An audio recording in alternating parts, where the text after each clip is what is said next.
Greetings, Earthlings. Today we're going to talk about walking posture, or known as gait, and how to do it properly. So pardon me if I have to look down some of my notes, and let's get started. So what we're going to do today is cover 3 very easy cues to help you get it right, as well as a visualization exercise that I came up with. So hopefully you're going to find that helpful.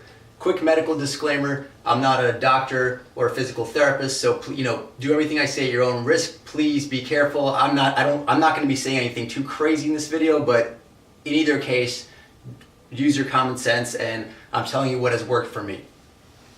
All right. So in this video, I won't address each individual issue that you might have. If you have like some very specific issue, you may want to check out the previous video I did, which was a little comical, where I demonstrate some common poor walks, some funny walks. So let's get started. So in this video, let's go over 3 cues. By far, I'd say the most common issue is the glutes, a lack of glute activation. Number 2 is arm swing, and number 3 is toes. And this is sort of in descending priority. So number 1 is the most important thing for most people. There are a lot of other cues, so your toes might be pointed out, or there might be others, maybe your feet are too wide or too narrow. I'm not going to cover everything. I want to give you guys really the main points that will help for most issues. So like a number 4 might be a horizon gaze. So instead of looking down when you're walking, your neck and head, everything's nice and upright, good posture, and you're looking forward. So I don't think that's a major issue people have. I think they realize when they're looking down or forward. So I don't want to emphasize that too much. So let's go through these 3. Now, also, I'm going to assume that you've already watched the previous videos in this series on good standing posture. If you haven't, you may want to watch those first. So when I say good posture, I'm referring to what we discussed in the previous video on standing posture. Now, glutes. Here is something that I've been guilty of doing in the past, and I think a lot of people do it. By the way, I'm going to link a few videos in the description.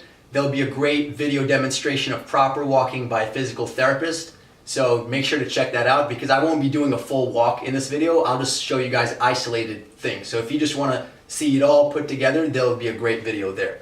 So for glutes, what do people normally do? That's a big issue. Let me zoom out so you guys can see.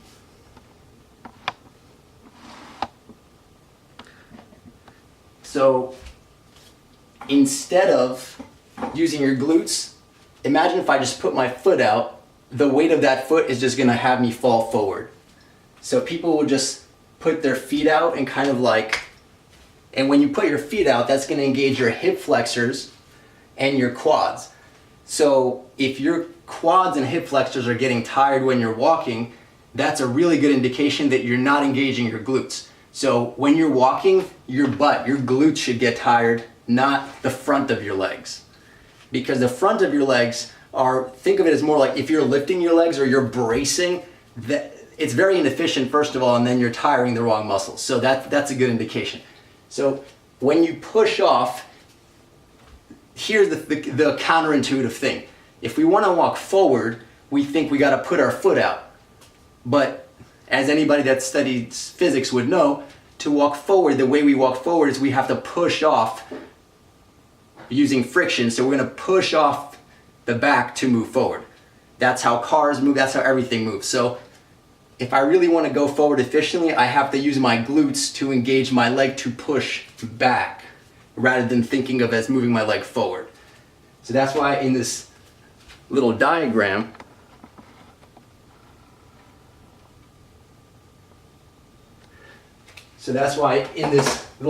I have this little red spot. That's just indicating you want to engage your glutes, and think of it as pushing back with your feet rather than trying to walk forward. So if you push back, like if you guys have been on an elliptical or something, you kind of know that feeling. So if you're pushing back, or if you've been skiing or other activities, if you're pushing back, that's going to help engage your glutes. So number 1 is glute engagement. Now, also, I'll talk about this a little later, but the walking speed can affect things. So If you're taking short, choppy steps, you might find it really hard to engage your glutes. So if you're having trouble feeling like what is it like to engage your glutes, you might want to take slightly longer steps. Not extremely long steps where you're just like falling, but a long step, you'll have to push off to get a longer step. So maybe like, I'd say like medium long. So I'll leave it with that. Now, number 2, second most important thing is arm swing. If you're not using your arms, as I showed in the nerd walk in the previous video, you're not getting the most bang for your buck, because when you engage your arm swing, that counterbalance, so if I use my arm, the opposite leg is going to shoot out. So I get that for free. If I don't use my arm, then I have to use my hip flexor to actually pick up my leg. So let me show you guys a quick demo.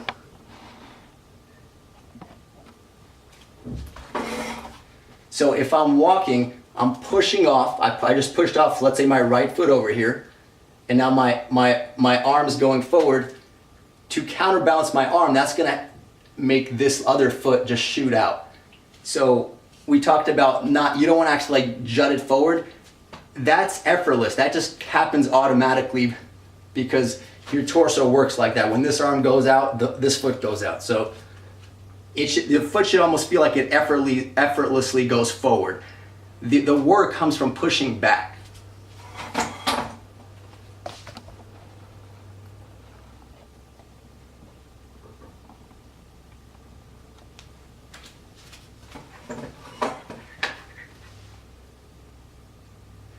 So now, proper arm swing. What are 2 common ways that you can have improper arm swing? Well, there are more than 2. So one is that you're bending at the elbow and you're doing this kind of thing. Now that's fine if you're walking really fast and you're doing this, but this can be a little bent. But if you're walking slow or medium, remember, well, okay, so for slow or medium, for any speed, the motion is coming from your shoulder, not from your elbow. Except if you're walking fast, you're gonna have your arms more bent, so that you can have a faster frequency. So here's the idea. So the number 1 common arm swing issue is that you are doing this kind of thing instead of moving it from the shoulder. Now the second one is, instead of keeping your elbows aligned as you're walking, they're going sideways. So that's not efficient because your energy is getting distributed laterally. Now there's also a third issue, which is you might be like moving your arms too high forwards and backwards. That's a little less common, so you want some good motion, but you don't want to go too extreme. All right, so that's proper arm swing. So that's going to be also very helpful. Now the third thing, which is kind of less talked about, and that's why I want to mention in this video, is use of the toes and a little bit of a vertical motion. So as you know, on my channel, I don't want to just kind of rehash things you could find elsewhere. I want to help synthesize information, maybe alert you to things maybe you didn't consider as much. So since this isn't talked about as much, I want to kind of maybe dwell on this to help complete the picture. So this toes business is kind of like this last piece of the puzzle. There's been a study, and I'll link it in the description, that when we walk, it's actually not optimal to walk perfectly horizontally. So even if I'm engaging my glutes and swinging my arms, there's going to be a slight arc to my head movement. So in other words, there's some vertical motion happening. I don't just walk this way. It's kind of like if you were to trace it out. Now it's not extreme, it's very slight. But why is that happening? Because of the vertical motion. So you want to be pushing off your toes a little bit. Not excessively, but I think engaging your toes, so in other words, you're going to use your glutes, but then you're also going to use your toes. That's going to help, first of all, give you more energy. It's going to propel you forward more, but it's also going to kind of help you relax, get you a little bit of that motion so that you have a more efficient walk. So if you notice, let's say like a Latin dancer, if they're trying to kind of emphasize the hip swing, they're actually not going to necessarily walk on their toes. Their toes might be walking pretty flat, so that will just emphasize the hips. But if you get the toes moving, then it's going to be more in line and less kind of lateral movement. But so the goal is different, right? So for like a Latin dancer, they're trying to emphasize a different thing. Now, like a little exercise you can do to feel what it feels like to have some toe involvement, to push off your toes, I'll show you guys right now.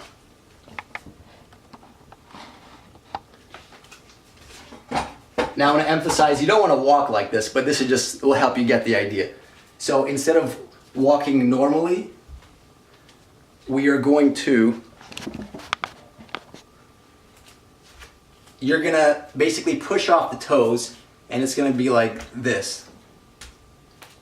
So literally push off the toes and feel like it's kind of like a forward moonwalk. So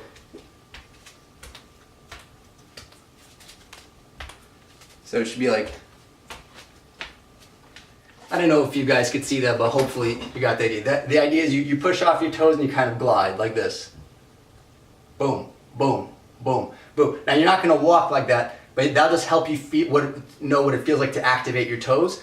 And then from that, you're going to incorporate a little bit of that on top of your glute activation when you walk.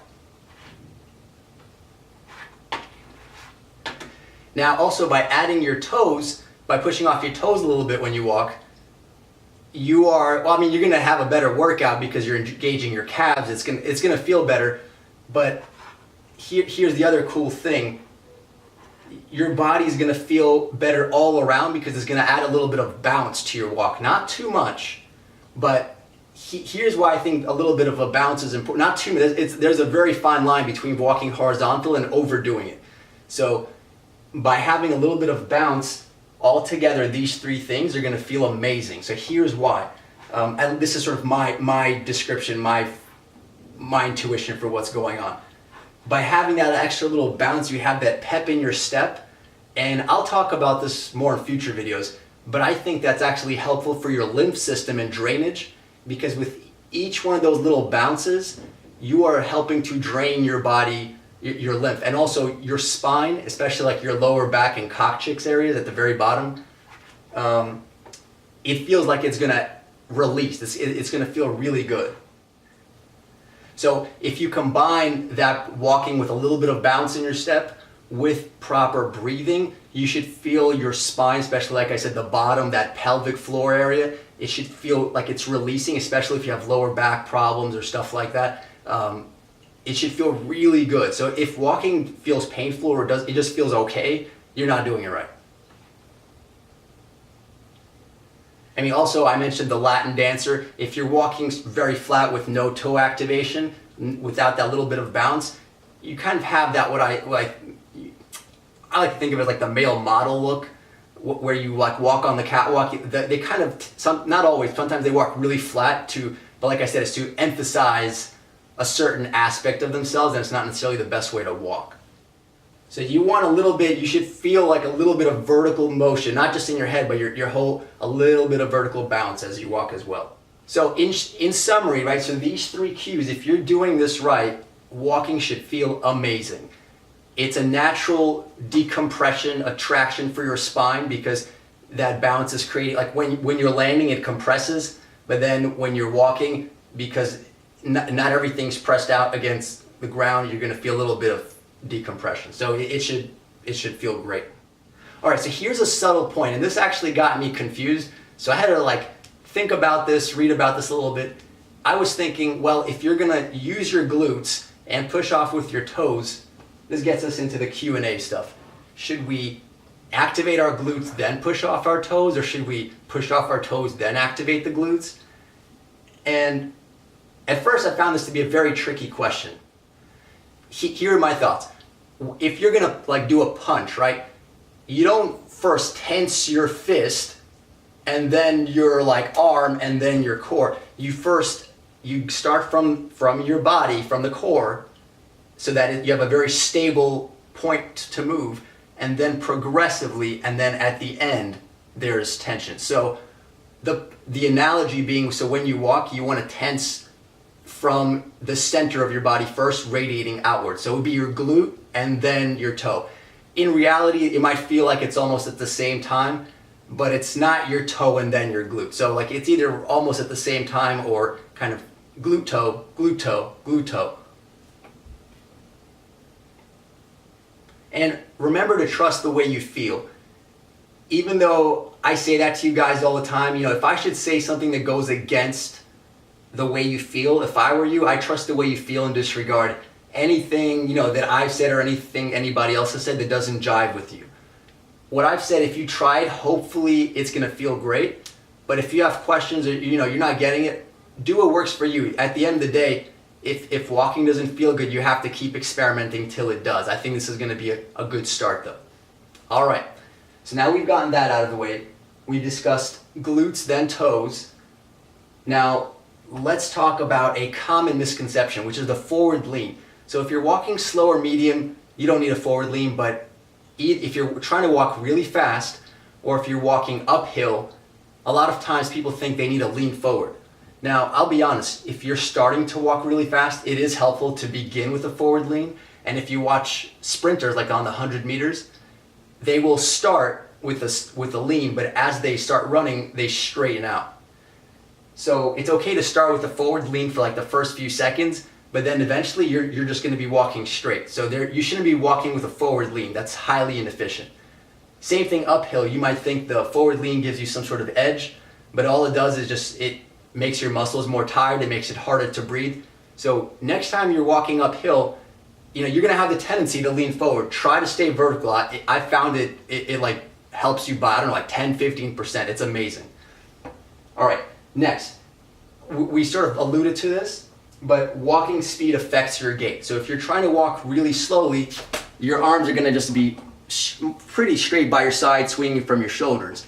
And same thing for like medium speeds. Now, if you want to go really fast, I'm not going to be able to swing my arm this way. I'm going to have to bend at the elbow and walk like that. So that's going to change.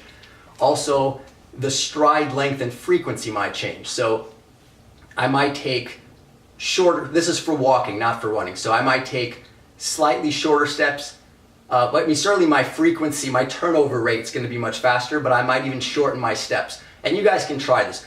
The point I'm making is, if one were to demonstrate perfect walking posture, that's only for certain speeds. You have to understand, if you're walking at a different speed and you're trying to imitate what you saw, you might have to modify it. That's all I want to say. So now we get to one of my favorite parts of the video, which is this Sisyphus on ice idea. This is a wacky visualization exercise I made up just through various experiences. Let's say the elliptical, maybe some skiing, walking on ice, just random creative ideas. Here is the idea. Why I like this visualization, because I think it might help put all of these three cues together into like one fun imaginative exercise, rather than thinking of it as just like activate the glutes, activate the glutes. That's cool too, and that'll probably work on its own, but I just want to make it, to kind of take it to another level, make it more fun, so you have just like one cue. So steps 1 and 3 over here are not the core, that's just kind of like the prerequisite and the check at the end. So step 1, if you've watched the previous videos, you know that I talked about inflating yourself to good posture. So before you even walk, you don't want to start in some weird posture, so take a good breath and make sure everything is nice and aligned, you feel really good, and then you're going to begin walking. So inflate yourself to good posture first, and then we're going to do the Sisyphus on ice visualization. So let me explain how that works. There's two parts. There's the Sisyphus part, and then there's the ice part. So as you guys know, Sisyphus was a mythical hero or mythical person figure that would carry a huge globe up a hill, and every time he would get the entire world, the globe would be the earth. So every time he would carry the earth up a hill, it would just roll back down. So he'd have to do this forever and forever, and that was his sort of punishment in hell. Now, so here's the idea. As we're going to be walking, the visualization is that your feet, when they're pushing back, you're not just pushing back to move yourself forward. You're trying to spin the earth. That's right. So you're pushing back think of it like a hamster wheel. You're like a little hamster, and the wheel is like the earth. you're trying to spin the earth backwards like this with your feet. So every time you're walking, you're not just like, oh, poor little Ilya, I'm just helping myself, because that gives a little bit more kind of impact and stresses the importance of it. You got to spin the earth. If you don't walk properly, the earth's going to stop. All right. So that's first of all. And if you're not getting enough glute activation, you can't spin the earth. So, and then the other thing is walking on ice. Now, I don't know if you guys have ever walked on ice. I'm sure many of you have, but you know that you have to walk with very good balance. If you kind of take a lazy step, you're going to fall on your butt. So what that's going to do is get you into a very heightened sense of having good balance. So let's review. So the Sisyphus part, not only are you going to engage your glutes actually, but you're going to have to swing your arms properly, because otherwise, well, both for power and for balance, so that's relating to the ice part. And then the toes, if you're not pushing off with your toes, like I said, you're also not getting all the power of spinning the earth. So the Sisyphus part by itself takes care of all three cues. Now the ice part, it gets us into another domain, and that's what I'll actually do a lot of videos coming up. So we're going to go on like 3, 4, 5 tangent videos before we resume our posture series, and that's going to be on balance, leg pain, and other ways to bulletproof the body. It's an important tangent to cover right now. So when you're walking, just imagine you are turning the earth, and it's also kind of slippery. So that avoids stuff, prevents you from doing, like, let's say if your feet are out, like you're waddling or something, try walking on ice with, if your feet doing something weird, or basically the ice will punish you for bad posture very, very quickly. So I'm sure if you've walked on ice, you feel like you've got a core workout. It's really intense because you have to have incredible stability.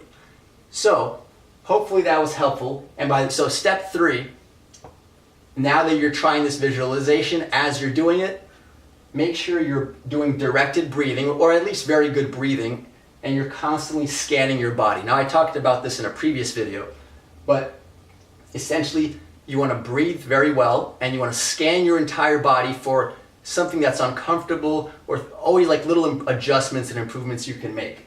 And you want to do this until your good walking posture or gait becomes a habit. So you can try these 3 steps, and the visualization is going to involve the 3 cues. So do whatever you want. If you just want to do the cues, that's fine.